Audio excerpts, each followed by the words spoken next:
Relationships are your greatest resource. You are allowing weaknesses, mistakes, traumas, who didn't love you, who wasn't there for you, who didn't stand by you, to define you. Everything I ever experienced, I had to build from the ground up. Need motivation? Watch a top 10 for Believe Nation. What's up, Believe Nation? It's Evan. I believe in you, and this channel is designed to be a part of your daily success routine. So let's get your motivation to a 10 and get you believing in you. Grab a snack and chew on today's lessons from a man who spent his teenage years caring for his father, dropping out of university to then become a pastor, best-selling author, and filmmaker who's inspired millions of people around the world to find their potential. He's Bishop T.D. Jakes, and here's my take on his top 10 rules of success, Volume 4. Also, if you want to know what Bishop Jakes and other entrepreneurs have to say about building unstoppable confidence, check out my 254 Confidence series, where every day for the next 254 days, I will send you a morning video for free to help you build your confidence. The link to join is in the description below. To be anxious is to have anxiety about something that hadn't even happened yet. That's why I can't deal with people who cannot pick up the pace.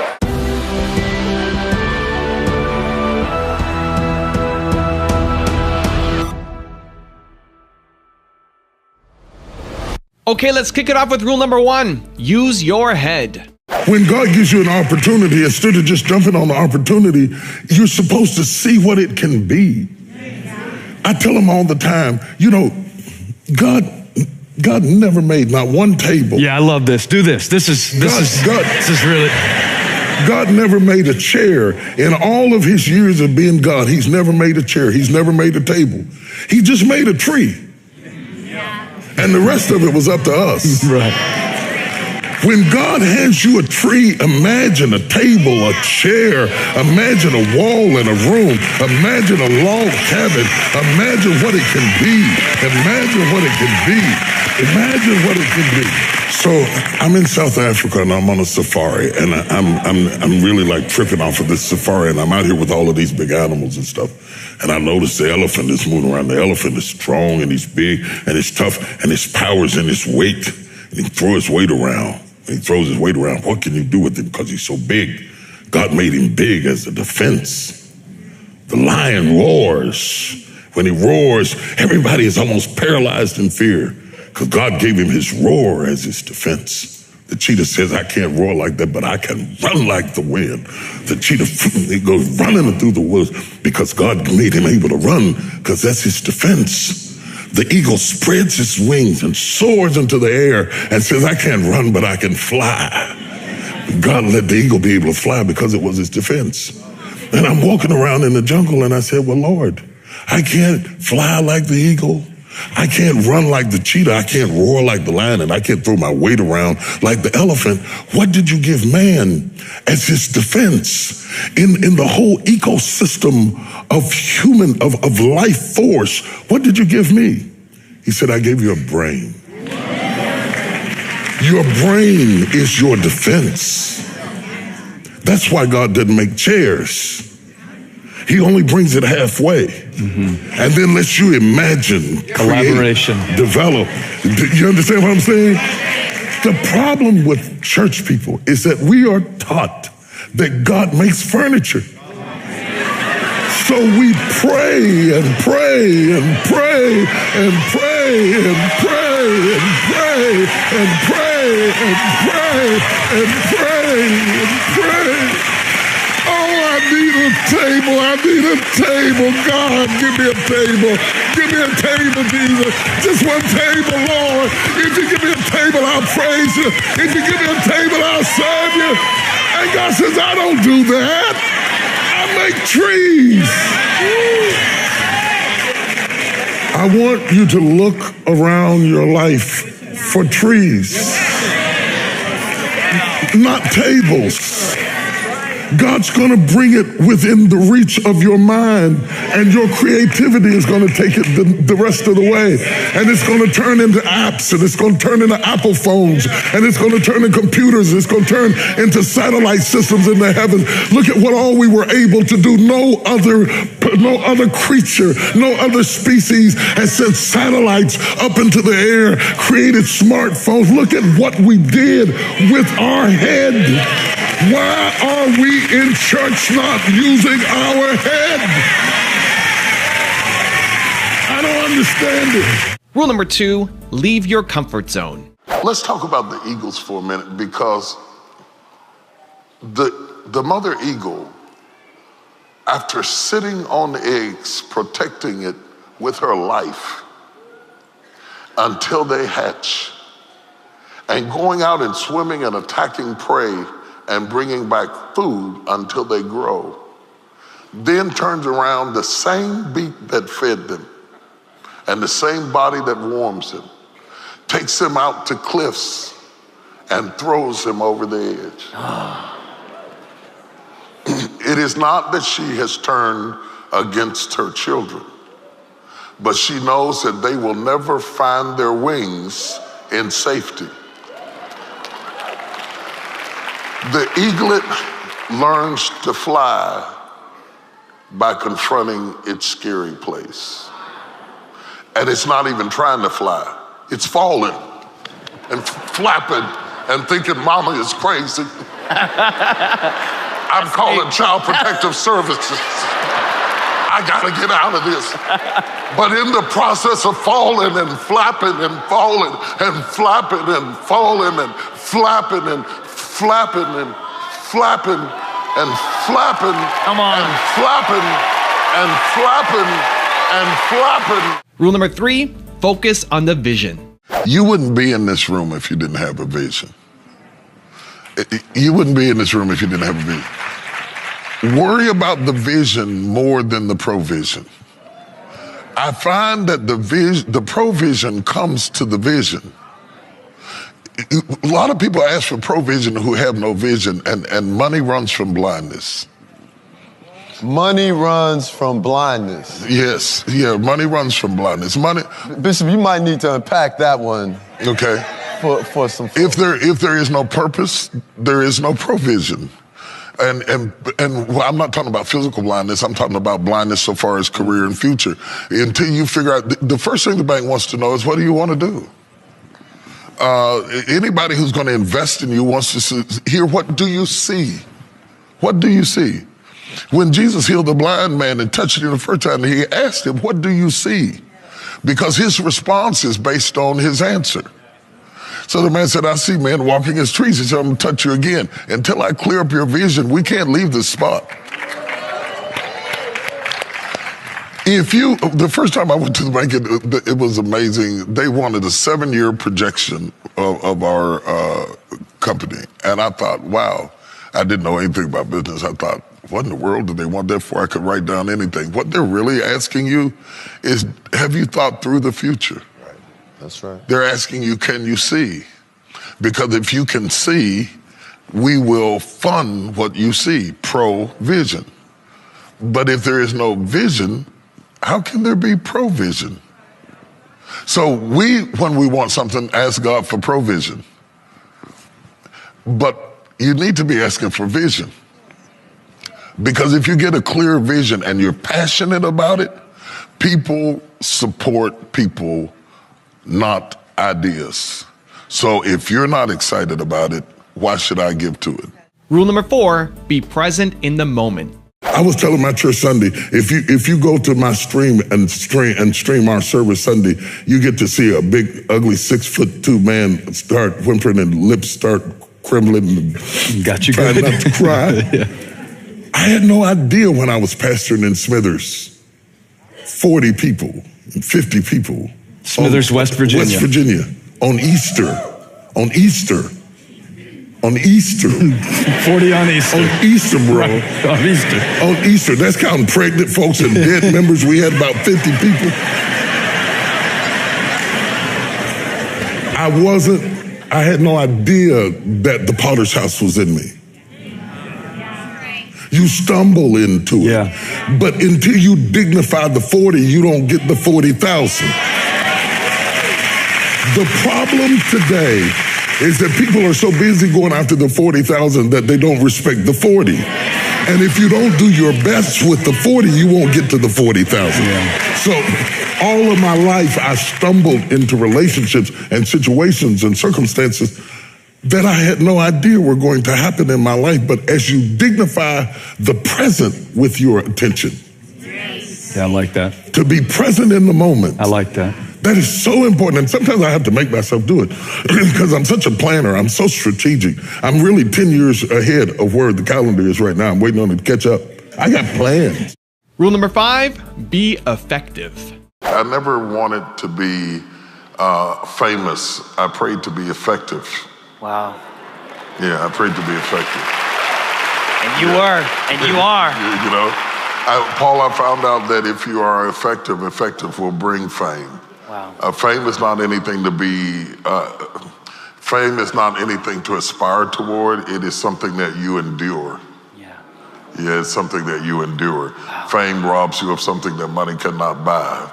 Normalcy, privacy, seclusion, which is a healthy part of mental health, to be able to have sabbaticals away from crowds. Even Jesus escaped crowds at times to renew himself. So to all of you that may be out there thinking, you know, God make me famous, change that prayer today. It's far better to be effective. And I tell people all the time, everybody famous isn't great, and everybody great isn't famous. A lot of people are afraid to build from the ground up because we are shown instant success. Yes. Overnight wonders. Yes. Somebody put something on YouTube and they exploded and now they're famous. And then we got people who are famous for being famous. It used to be you were famous because you did something. Now you're just famous. You're just famous. Glory to God. And we got everybody who wants to walk around and just be famous. But the first thing God said wasn't be famous, it was be fruitful. Right. Be fruitful. Yes. And if being fruitful makes you famous, then that's okay. Rule number 6, don't hold yourself down. And it is not what you think about God that is holding you.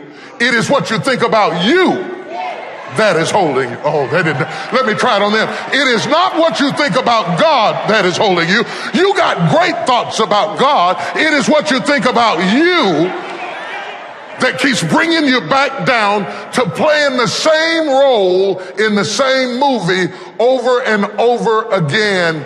You will not accept God's script. God has a script for you to go by. You will not accept God's script because you are allowing weaknesses, mistakes, traumas, who didn't love you, who wasn't there for you, who didn't stand by you, to define you, and you are letting the enemy script you for the life Jesus died to give you. Rule number 7, develop good relationships. Relationships are your greatest resource. People who don't like money don't like resources because everything that's ever going to come to you is going to come through a person. That's why you got to be careful how you treat people because it's not guaranteed that it'll be somebody you like, your friend. They won't necessarily be your color and they may not have your theology. Okay? But God may use them to bless you. Rule number 8, tap into your creativity. If you didn't get a good job, you have to create a good job. Come on. Yeah, you have That's to it. create a job. Yeah. You have to carve out a niche in the earth for yourself and be creative. You must realize that we were created by a creator who created us in his likeness and in his image. And if our creator is a creator, then I have to be creative. Somewhere down inside of every single solitary person in this room is creativity, whether you tap into it or not. We were not meant to follow a marching band and follow it behind other people's creativity and not discover our own. You have creativity, you have passion, and you have purpose, and giving people the freedom and the wherewithal to build that. I suddenly realized when I sat down to write this book that everything I ever experienced, I had to build from the ground up. I never inherited anything. I mean, my father gave me a watch, and I appreciate it. And you know, my parents weren't so much into what they left to you, but they were masterful at what they left in you. Rule number 9, have an entrepreneurial mindset. SOAR, when I sat down to write it, was written solely and exclusively to people who had aspirations for being entrepreneurial. Because I grew up in a home with entrepreneurship, and I'm very passionate about it, and I've expressed it to my children. As I began to write it, I thought this is also true for people who are starting churches. The same mindset was applicable. Because a person who goes to work to perform a task, and when the task is over, they go home. An entrepreneur doesn't have hours. That's right. An entrepreneur takes full responsibility for everything. You can't be one-dimensional and be an entrepreneur. Just because you like to bake cookies doesn't mean that you can just think about baking cookies. You got to think about packaging. You got to think about marketing. You got to think about health inspections. You got to think about staff development. You have to think about everything. The buck stops with you. So you have to be a global thinker to be an entrepreneur. We are teaching people to be specialists in one dimension. And it was very much like pastoring a church, starting a church. You start a church, you can't just worry about what I'm going to preach this Sunday. There are preachers who come to work for churches who are so organized that they are hired to preach. But if you start a church, you better be hired to clean bathrooms. You better be hired to drive the bus. You better be hired to balance the books. You have to be hired to do a whole lot of stuff. You know, I worked my way out of doing all of this stuff, but I started out, you know, I was the choir director, the head of the deacon board, the cleanup committee, the head, the janitorial service, and the marketing director. I had to be everything. That's an entrepreneurial mindset. As I continued to write the book, I realized that I wasn't talking about a thing, I was talking about a mentality. The mentality says, I take responsibility for where my life is going. Well, so I wrote the book SOAR to say to you, whether you're working a job and when you work a job, I tell you what I'll pay you.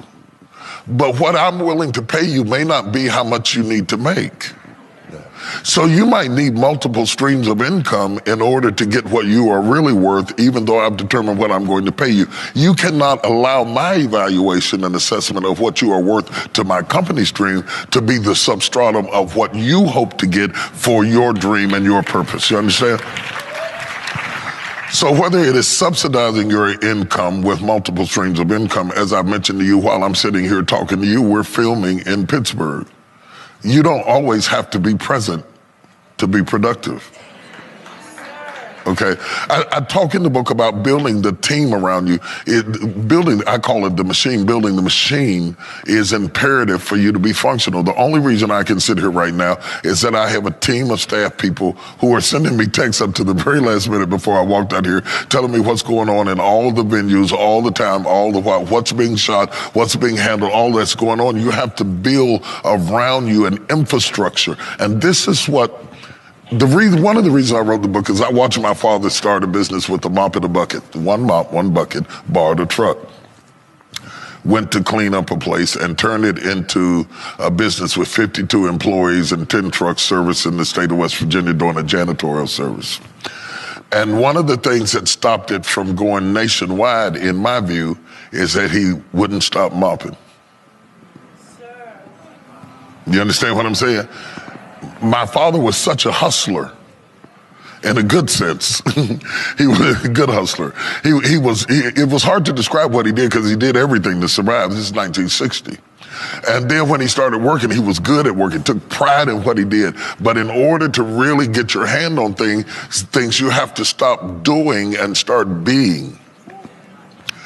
John Maxwell says, if you know how to do a thing, you will always have a job. But if you know why they're doing it, they will always work for you. And rule number 10, the last one before a very special bonus clip, is don't let fear hold you back. As a young boy, I was enthralled by airplanes and the wonder of whether I would ever embark on a flight that would carry me to new, exciting adventures and a life of limitless possibilities. I came to know I had the power within me to soar, and that has made all the difference in my life. Flying for the first time is a lot like creating your own business, launching a startup, or establishing a non-for-profit organization. Both require a leap of faith and a willingness to take a journey of unexpected variables. In other words, both require a little bit of crazy and a whole lot of courage. Don't let fear hold you back from doing what you truly love. Commit to your vision and be the CEO of your future. Now, I've got a really special bonus clip from Bishop Jakes on how to just do it that I think you're going to really enjoy. But before that, it's time for the 3-point landing questions. Time to move from just watching another video to actually taking action in your life or your business. And if you're feeling bold, answer these questions in the comments below. Here we go. Question number 1. What is fear holding you back from doing? Number 2, how can you tap into your creativity to conquer that fear? And number 3, who in your circle of friends can hold you accountable? Everything in my life I stumbled into. Is that right? I never thought I would be producing films. My wife and I started out doing gospel plays and going on tour doing gospel plays. We had no intention that we were going to ever do movies. We were trying to do plays and trying to figure out how to do that right, and losing money. And we went to Atlanta and just lost our shirts putting up the first play. And in the process of stumbling around, we finally figured out how to get the play kind of going good. And then I met this dude that I said, let's collaborate and do it together. And the dude was, what was his name? Tyler Perry, yeah. Oh, yeah. I heard about him somewhere. Yeah. Tyler Perry was fresh out of sleeping in his car. Right. And I was fresh out of money. And so we got together and collaborated and did a play called Women That Are Loose. Reuben Cannon was in the crowd, and he saw the play and he said, I want to make it a movie. He said, I want to make it a movie. Bear in mind, I didn't have no movie money. Movie and money both start with the M for a reason, okay? When you have one, you got to have the other. But he said something to me that becomes the way business people think. They don't fail to do something because they don't have the money. He says, we'll raise the money. Let's do the movie. Listen to the difference in attitude. I can't do it because I don't have the money. He doesn't see money as an issue. If you see it as an issue, it'll be a stop sign. We put the money together and we did this little low-budget film, Women That Are Loose, and just on a whim, submitted it to the Santa Barbara Film Festival and won the festival. And all of a sudden, the movie that we were going to put on TV went to screen. You see how you're stumbling into it? Yeah. It's not always that you planned it, but if you honor where you are with your best effort, even if it is not it, it will lead to it. So as you walk along, you stumble into it. So let me give you the one-word secret to happiness. One word. This is all you need to be happy. The most important word ever. If you had to think of one word that's most important to you, or that sums you up, or that would be kind of like a little beacon.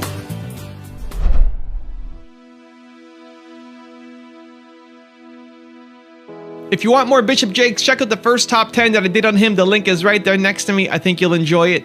Continue to believe, and I'll see you there. If you don't know who you are, somebody can ascribe any identity onto you, and you will morph into whatever they want you to be.